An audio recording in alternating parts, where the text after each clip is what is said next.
Welcome to Dear Business Coach, the podcast. My name's Elizabeth.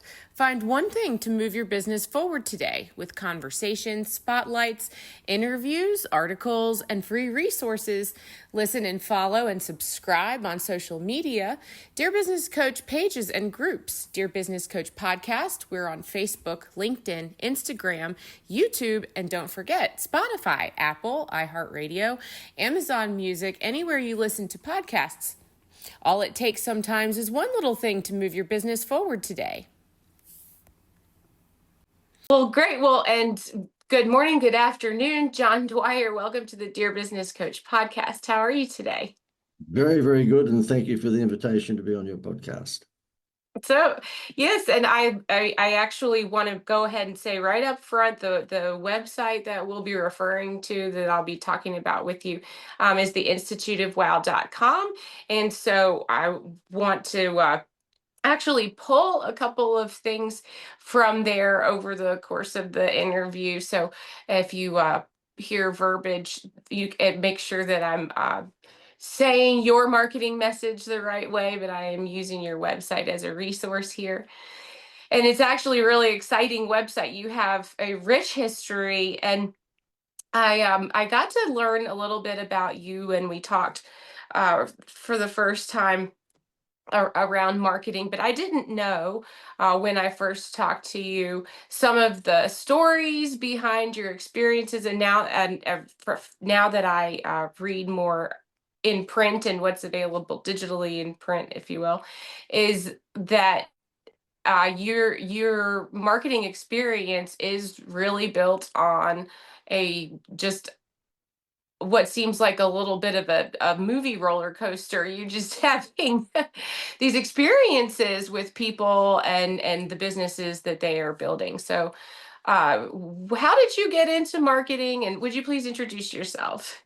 Yeah, sure, Elizabeth. Look, yeah, my name is John Dwyer, and I normally get JD. I don't know why, but since I was a child, the initials JD for John Dwyer just roll off the tongue. I get lots of other names, but we won't we won't go into that.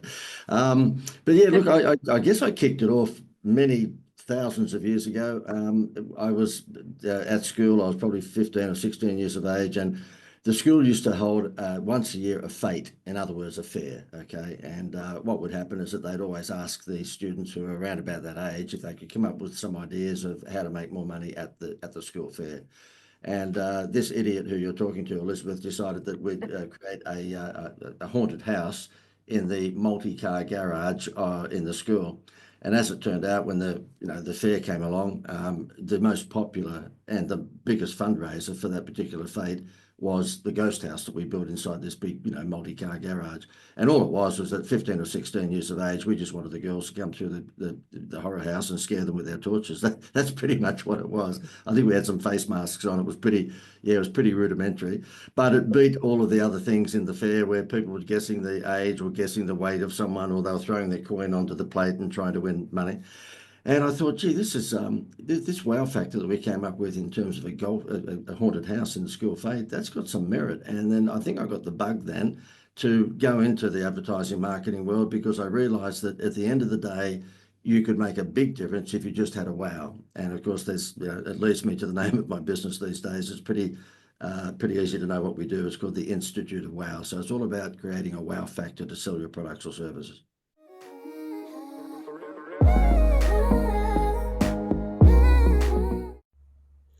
Are you a LinkedIn user? If you are, you can join me for LinkedIn Live Audio with Elizabeth every week, usually on Mondays at 8:30 a.m. Eastern Time. I will have a LinkedIn Live Audio where we talk about podcasting for executives who speak and podcasting for team leaders who speak.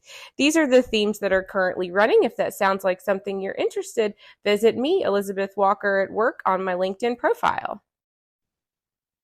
Okay, so I like the idea of being able to provide a wow factor. And one thing that I uh, think about sometimes in terms of communicating with the customer on the other end in a sales experience or marketing experience sometimes is, can I tell when that person's interested and why? more importantly, why do they say yes when they decide to say yes? And so I have spent time thinking about that in my career in sales a long time ago, where I would think, why did that person that I just talked to say yes? What is it that actually triggered that yes? And sometimes you can point to it, sometimes you may not know, and sometimes we don't have the time or the leadership to have the space to ask that question.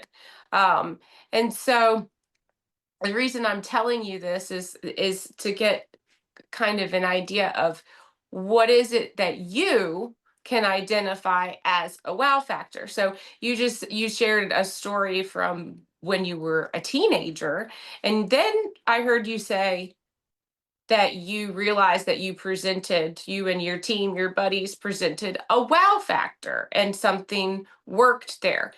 Can you tell, did you know what that wow factor was when that happened for you at the haunted house, or did you have to kind of identify those markers for yourself later? I don't think at 15 or 16 I really knew what we were doing. I don't think we had a clue. We just wanted to scare the girls in a dark, garage. But look, years later, when I'd left school and I got into college and did the advertising degree in college, I then started to realise that really the worst form of marketing in the world is price discounting, and yet Mm, it's form of marketing that 97% of businesses worldwide use.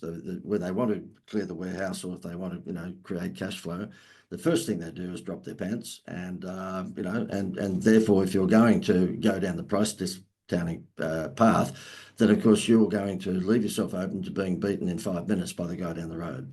And so, yeah. from that point onwards, once I got involved in businesses in my 20s, I realized that what you could do to distinguish yourself from your competitor, you don't need to necessarily do this if you're Coca-Cola or if you're Nike or if you're Kellogg's, but if you're a regular small business owner and you think you're going to beat the big 40-ton gorilla on price, for example, if you're a corner store and you're sitting opposite Costco and you think you're going to beat Costco on price, well, you're on drugs.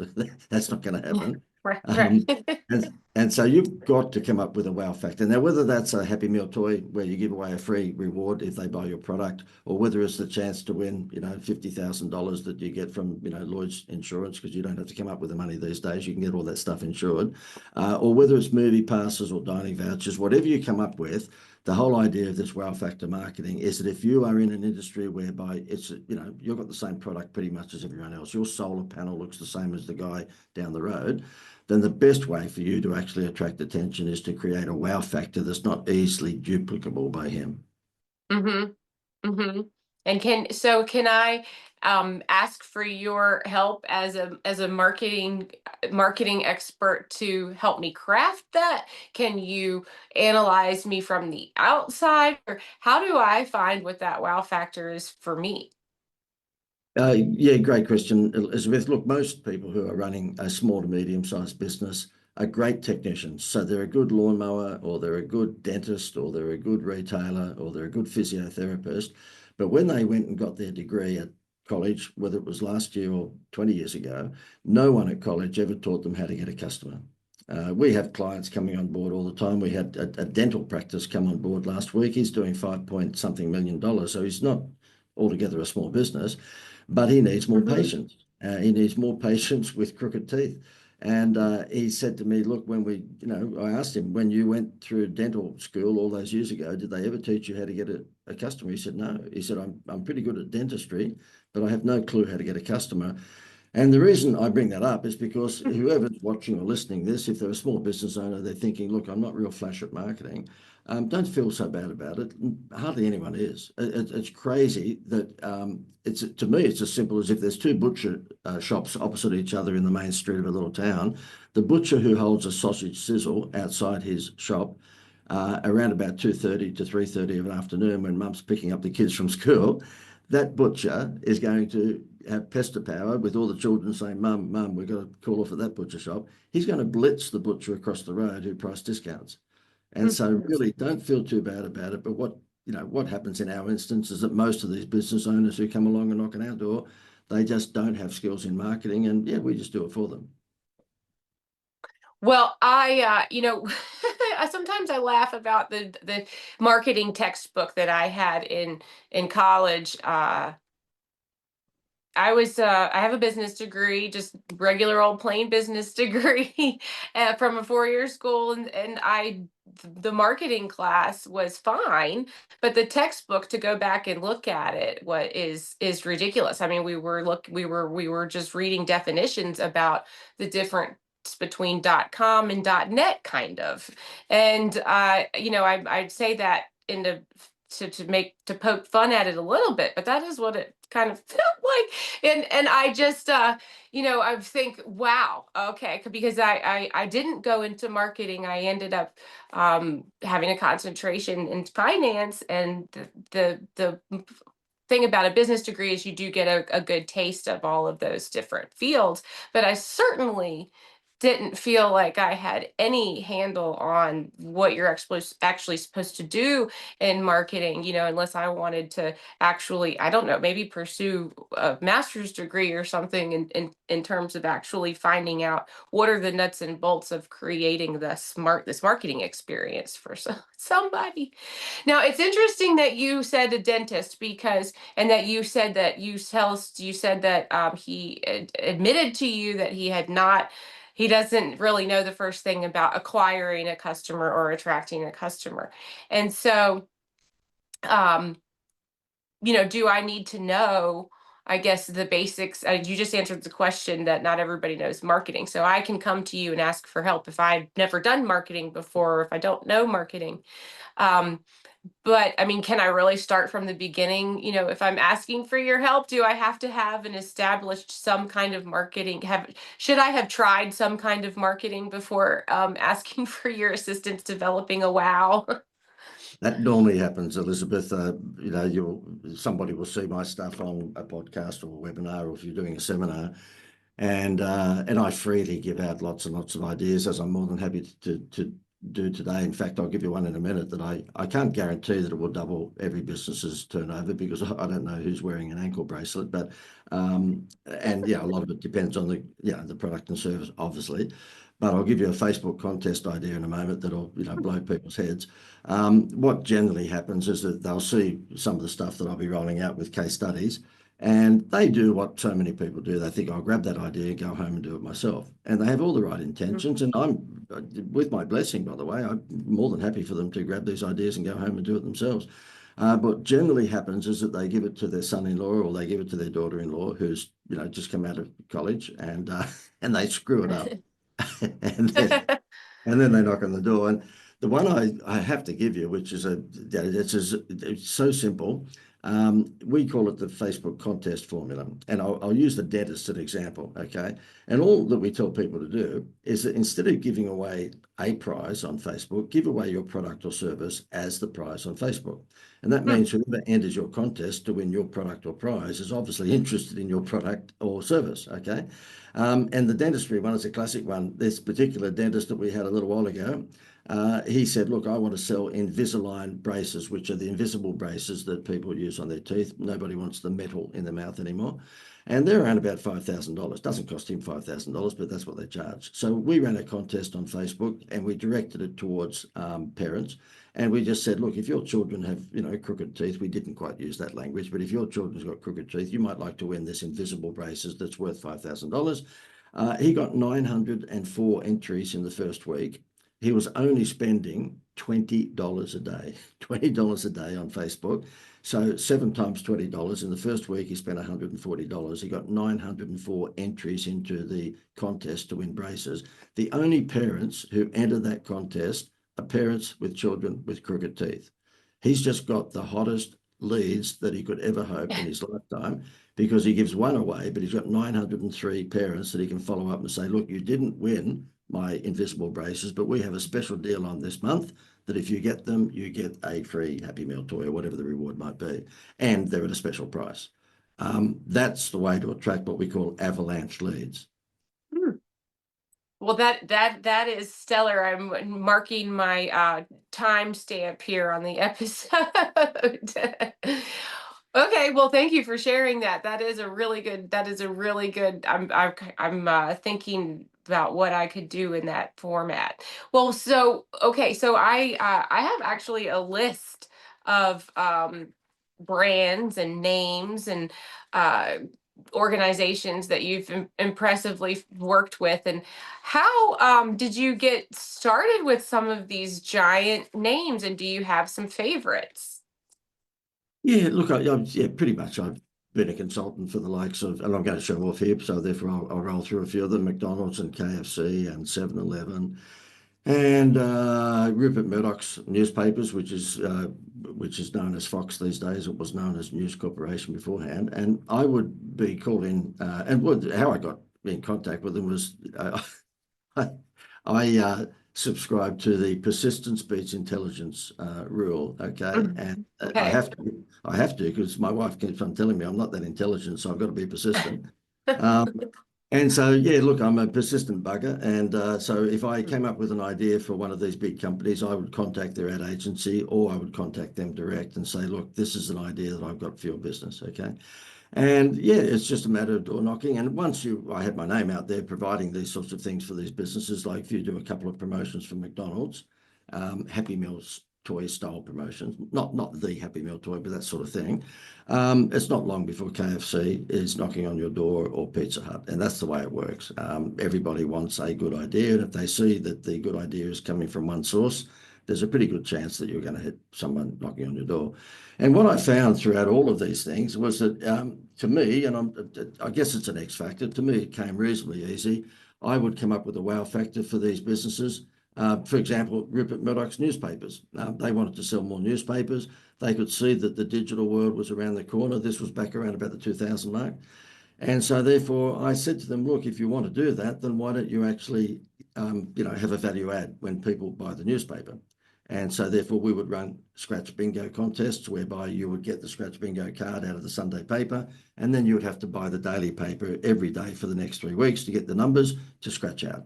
And of course, we programmed it so that by the first week, you scratched out three of the four symbols to win $100,000.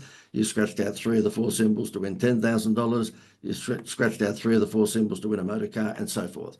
And so, therefore, Mm. we teach people because of the design of the promotion so that they were hooked on buying that paper every single day for the 3 or 4 weeks.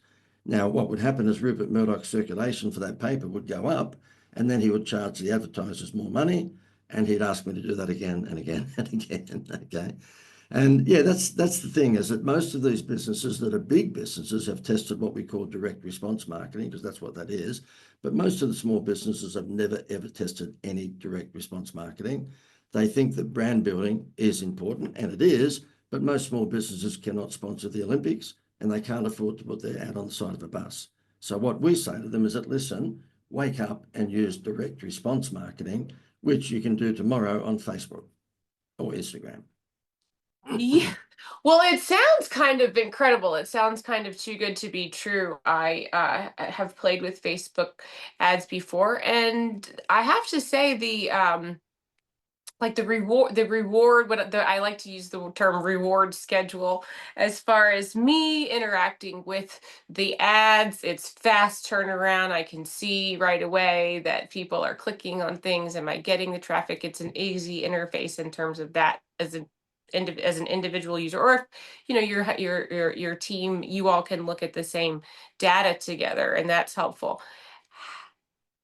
But it does seem difficult to just pop in and add, but I guess that's just going to work. That sounds great. Like the way that you described it, of course, is success story after success story. Now I can tell based on some of the structure of your offers, that you have a craft for this and that it's a good offer. And so, for example, like the Invisalign offer you just gave, yes, that's a fantastic offer and it's a big deal, is that's a huge value.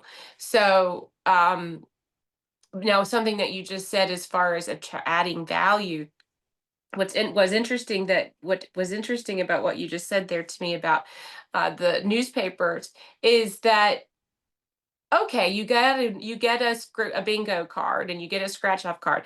All right, awesome. That in and of itself is is valuable, it's a gift, it's tangible, it's exciting, and the potential of a future reward. Now, also the attention, right? The reward of that person being excited to visit the newspaper the next time and the next day and the next day. It is, that person is feeling a reward for getting the chance just to even look at the publication. So this is fascinating that I not only am excited about the first gift, I'm excited about the potential to give you my attention over and over again afterwards. And so that is sounds like that's what I mean by too good to be true. So if I go to my Facebook ads right now and try to come up with an offer as an individual or a small business, you know what I don't do is test, because it seems like too much work and too much time, and I don't want to spend the time testing. And so what you're saying is it is worth my time to take a look at these direct response formulations. Oh yes, look, I think the reason that Facebook doesn't work for a lot of people is because they don't have staying power, Mm, because they think that they're going to switch it on today, and all of a sudden the money tree grows, and sometimes that happens okay. if you get it right. But Zuckerberg, being the cheeky so and so that he is, yeah, that Facebook and Instagram and all those platforms have very sneaky algorithms. And if you're a B2B business, it is harder. In other words, if you're selling your services to a business owner, then you will pay more for the lead. So you might be paying 30 or 40 or 50 or $100 a lead to attract a business. Whereas if you're a B2C business, so you're selling to just consumers, then the lead cost is considerably cheaper. And that's why this Facebook contest formula works so well. And by the way, you don't have to buy anything off me, but if you want to know how to run the Facebook contest formula, just go to fbcontestformula.com and you'll see how to run it. Okay. FB, Oh. FB for Facebook, obviously. So fbcontestformula.com. And it's all there with case studies of ones that, and you can just do it yourself. But what we find is that with the social media is that you should have always about two or three or four reserve advertisements sitting on the reserve bench. Because if your first one doesn't fire, and you will know within 2 or 3 days if it has, then you just simply bring number two on number three. So we will always be conscious that if our first ad for a client doesn't fire, we've got two or three already sitting on the reserve bench. And if it does fire, then we realize that because of the nature of that particular platform, Facebook or Instagram, we're going to suffer from what's called ad fatigue. So if, for example, I'm a hair salon and I'm in a particular small town, and I tell Facebook only to gear up and target, let's say, women over a certain age in that particular geographic region, then if I only have one ad and I'm spending $50 a day, there's only so many women in that age group that are within that particular region. It's a bit like telling someone the same joke over and over and over and over. They're not going to laugh by about the 10th time. So if they're seeing your ad all the time, and because of retargeting, there's a pretty good chance that they are, then it will get to a stage whereby your cost per lead will go up. And so the moment that that starts to happen, guess what you do? You go to the reserve bench and you bring out advertisement number two, because you're suffering from ad fatigue. And that means a small market is seeing your ad too often.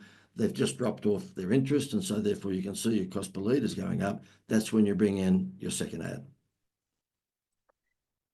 Good point. Yes. No, I don't want my viewers to be tired of me. That is a terrible idea. That is a terrible thought. Yep. Yep. Yep. How am I doing on time? I could ask you even more questions about data and the like. Um, let's see. What's your okay, I do want to squeeze in here thing. You mentioned McDonald's, and the thought that went through my head is you're right, JD. I don't want to buy, and I shouldn't probably buy a spot on a billboard or a major television commercial spot.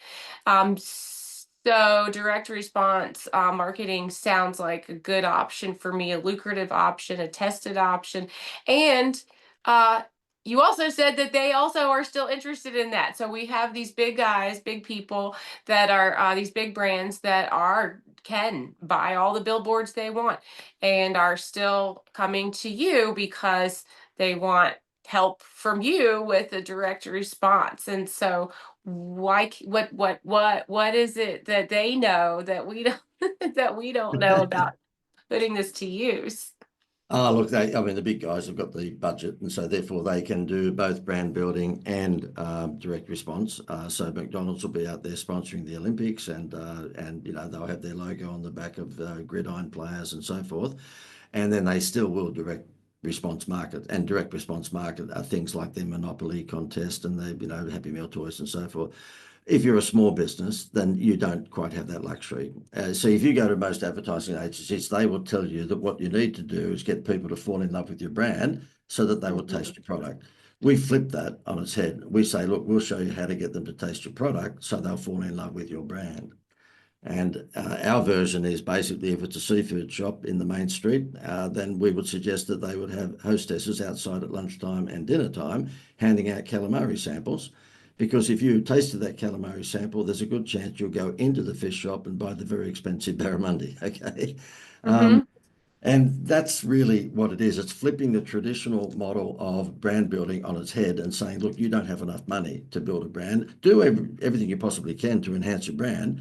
But if you're a hairdressing salon or you're a solar dealer and you're, a 1 or 2 or 5 man band, you're not going to be able to do it with the big guys. So what you should do is this, what we call direct response marketing. And basically it's problem solution marketing. So when people say to me, look, what are the components of direct response marketing? Number one is highlight their problem. Number two is aggravate their problem. Number three is give them the solution. Number four is provide proof, as in testimonials. And number five is a strong CTA, what we call call to action. So if it was a weight loss company, give them the problem. You would say to them, look, are you not feeling good about yourself because you're a bit overweight? You highlight or aggravate the problem. You say, look, summer's just around the corner. Don't you want to look good in your swimsuit? Then you provide the solution, and that is go on my weight loss program and you look like a supermodel in 4 weeks. And then number four, testimonials, which is proof, people who have used your weight loss program and they now look like Miss World. And then number five, call to action. And that is, if you join our program before Friday, you will get whatever that reward might be. And if you follow that formula, it's pretty hard not to make money because you are doing something that 97% of other businesses are not doing. Well, that's wild. I that because these are the types of advice points that we hear if we're looking for coaching, and yet why it's not tried and true. So why not take advantage of that? And you look at, if you want to dumb it down, it's 2 words: problem, solution. So if you're Yeah. doing any advertising, if you want to really make money, give them their problem and then provide, your product or your service as the solution. It could be if it's lawn mowing, are you living on acreage and you just don't have time to, or you haven't got the resources to be able to mow your lawn? Well, guess what? I can do it for you. And, this month it's only $99 or whatever it might be. I mean, the skin repair people, they do it so well. All of the people with the skin creams and so forth, they'll say, look, Mm. you're not looking, are you looking a little bit down? Are you looking tired? Use my, rub my cream into your face 3 times a day and you'll say goodbye to all the wrinkles. So they do it very well. But most people don't, because most people just jump in and price discount. And I'll give you the classic. If people say to me, well, what is the number one Happy Meal toy in the world? And we sort of know what that is without being too much of a show off. It's a vacation, okay? And you might say, well, we can't afford to give people a vacation when they buy a refrigerator or they use our lawn mowing services. What happened is that some years ago, I did a campaign for a bank down under, and we did this. We just said, get a home loan from us and you get a free vacation. It went absolutely crazy. And 3 or 4 years into it, I flew backwards and forwards to America from Australia because we got Jerry Seinfeld to do the ads. Okay, now I know I'm name dropping and not everyone can get Seinfeld to do the ads, but yeah, we scored it. I was persistent and I got him to say yes. So Jerry Seinfeld came on TV down under and said, get a home loan from this particular bank and you get a free vacation. And because you had Seinfeld, doing my ads, then I got contacted just before COVID by a company who said, look, we've got access to unsold hotel rooms right around America and around the world. And basically the hotels are happy to give us those rooms for free. outside of school vacation periods because they're running at 30% vacancy, and they figure if they fill those rooms, then those people might spend money on food and beverage. So now what we Hmm. do is we offer businesses the opportunity to give away a vacation to Orlando, Las Vegas, San Diego, right around America and right around Europe, right around the world. And they can say, look, buy my product or service and I will give you a free vacation. And that vacation is 3 to 7 nights. It's worth about $1,000. And we give them the vacation vouchers for $50. So that's why the Happy Meal toy works. McDonald's makes that toy for 20 cents, but it looks like it's worth $5. So when you buy a Happy Meal, you think you're getting a $5 gift. In this instance, the beauty of this holiday voucher or vacation voucher is that when you give it to someone, they see it being worth $1,000, but it's cost you 50. Yes. Now, I that's really an exciting offer, and it doesn't seem like I'm using this phrase again, this does not seem like it's too good to be true. I like the way that you structured the offer there with the bank, because of course they would, I'm thinking about financially. I've the Actually, let me start over there for a second. I've been offered a free vacation before, right, in exchange for like a sweepstakes entry or something that doesn't it's not tangible at all. And so when I hear it as an offer from a bank, a trusted source, and it's not like I'm taking a risky freebie because it's from the institution that I just established a home loan with. So of course I'm going to listen when the bank that I just gave my home loan to, it's going to tell me that I can have a free vacation. That is a whole different offer. And how many times have I been disappointed before where I think, oh, sign up for this thing and there's a potential of a free vacation. And then it just kind of seems like a scam. But your offer is satisfying this deep desire that I've wanted for a long time to make that offer real. So come Hmm. on, somebody's giving me a free vacation. Well, the scammy thing, and because, I'm a baby boomer, so I've been around since the 1800s, and I've seen every travel scam there is. I mean, I've been doing this for quite some time. When these guys contacted me, I just said to them, look, it sounds too good to be true. And they said, yeah, we know it is. I said, look, is there any timeshare presentations that people need to sit through? Because I would have ran the other way. And they said, no, they said no. And all that we tell businesses to do is that when they actually, have a promotion whereby they say, buy my product or service and we'll give you a 3 night vacation in Vegas or Orlando or, San Diego, wherever it might be, it's just tell them the reason why. We call it reason why advertising. And you just, you say, look, the reason why we can do this for you is because we're partnered with a travel company that gets access to unsold rooms outside of Christmas and Easter and school vacations. And the moment you say that to them, then of course the consumer goes, right. And you say, look, there are no timeshare presentations. All it is that the hotels are giving up rooms that would have otherwise been empty in the hope that you're going to spend money on room service and at the cafes and restaurants. So the moment you actually give the reason why, skepticism goes out the window. Yes, genius. That is right. That is exactly right. So, do you have time to tell me about how you got Jerry Seinfeld to do commercials for you? I'll make it very quick. It was persistence versus intelligence. That's all it was. Is that these guys get offered, millions and millions of dollars by people every day of the week, and because they've got more money than God, they can knock back most of these things. And what happened is that we did a survey. The Greater Building Society, this particular bank is called Down Under, and we did a survey of who in their membership and outside of their membership did they think would be a good endorser of their product. And we'd created a pretty cheeky brand. And they're up against the Wells Fargo banks in Australia who are very up, sort of very, what would I say, very uppity. Okay. So therefore those Mhm. brands, they would never think about doing something like this. Whereas this brand is a smaller player, still the 250th biggest business in Australia, by the way, but it wasn't the Wells Fargo. So we said to them, look, we built a cheeky brand, and then 2 or 3 years into the get a home loan, get a free vacation, we said, what are we going to do to get to the next level? And I said, well, what about a spokesperson? And so we put out a survey and asked the members and non-members, who did they think would be a cheeky spokesperson for that business? And I was hoping it was going to be an Australian sportsman, like a football player or something like that was going to be easy to get. And I Mhm. I dug my own grave. Robin Williams came first, Jerry Seinfeld came second, Jim Carrey came third. So I realized Nice. I was a complete idiot for coming up with this idea. And once I had made my bed, I had to sleep in it. So therefore, this was a dozen years ago. So it was before Robin Williams passed away, unfortunately. But Robin Williams was busy and he just couldn't do it. And so therefore, we went for Seinfeld. And I spent 3 or 4 months just annoying the daylights out of his management. His manager was a guy called George Shapiro, who operated out of an office in Beverly Hills, and he would get an email once every once every 3 or 4 days from me, and Okay.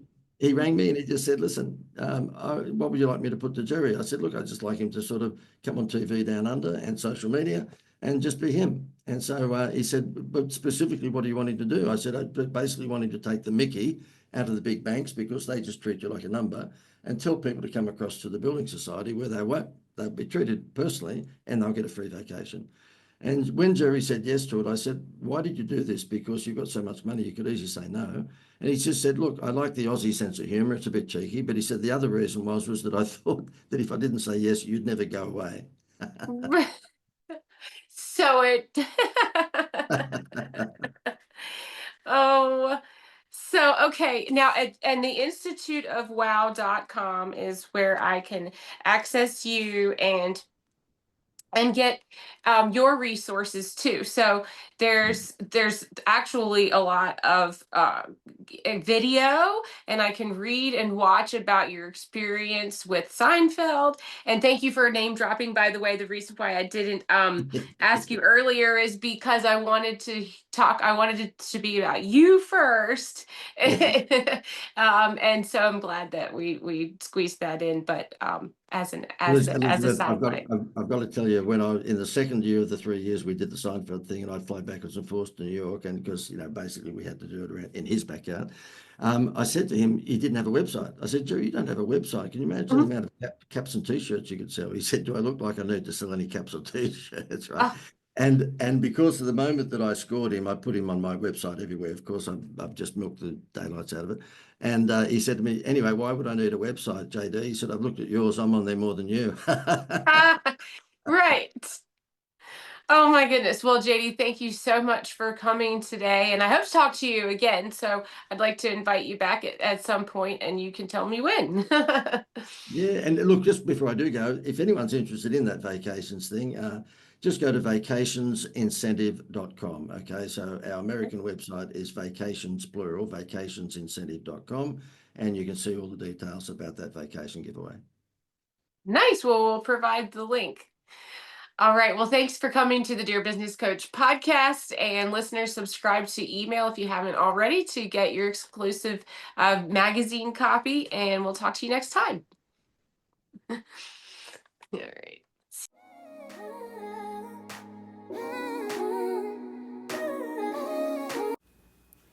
Hey, listeners, don't forget to subscribe to email if you haven't already. Do this at dearbusinesscoachpodcast.com. And if you are a new subscriber, look for the magazine coming up. You can get a free download as a new subscriber. That's dearbusinesscoachpodcast.com. Thanks so much, and I hope you're having a fantastic day. Remember, you are a superstar.